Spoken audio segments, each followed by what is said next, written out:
How to spot fake pay stubs that are being provided by applicants to verify prior to employment. Employers want a quick and cost-effective way to verify prior employment before they onboard a new employee. They rely on their human resources team and background screening partner to make sure this happens during the background screening and onboarding process. When this process can't be completed quickly and cost-effectively, employers rely on pay stubs provided by an applicant. This can be a dangerous practice. Hi, this is Tim Santoni. I've been a licensed private investigator for over 20 years. I own and operate a private investigation firm and a background screening company. I have handled and supervised thousands of background checks over the years. My clients include law firms, businesses, and insurance companies. Please check out my podcast, Background Screening Tips and Tech. I'll link it up below. The friction involved with verifying employment can get frustrating, waste time, and it can get expensive. Just for reference, the cost to verify employment with the work number as of July 2025 is nearly $100, which is absurd. For reference, a typical background check all in usually runs around $55. The typical efforts to verify employment involve calling, emailing, and faxing prior employers to verify. This process takes time and it doesn't always work, especially if the employer is out of business. The work number is a last resort, and there are some new technology solutions that are improving the process. But there isn't one solution that works every time. The process is part art and part science. Because the employment verifications are a frequent sticking point that can slow down a background check, I see eager applicants that are willing to help the process along so they can get started a new job.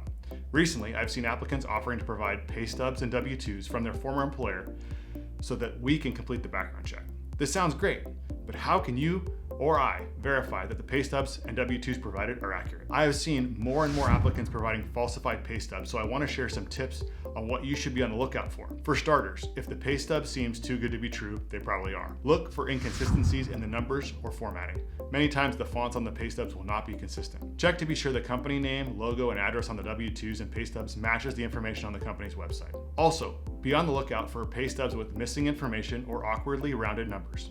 One thing to check is that the numbers on the pay stubs are calculated properly, so to make sure the numbers add up. Lastly, I want to share a bonus tip. We recently had an applicant that we were having trouble verifying prior employment on. This applicant was eager to help and offered to provide pay stubs for her prior two employers.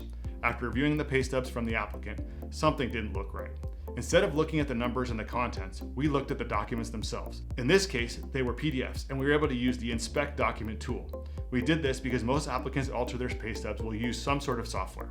We examined the PDF documents, we determined that they were both created the day they were sent to us, and the software used to create them was Canva.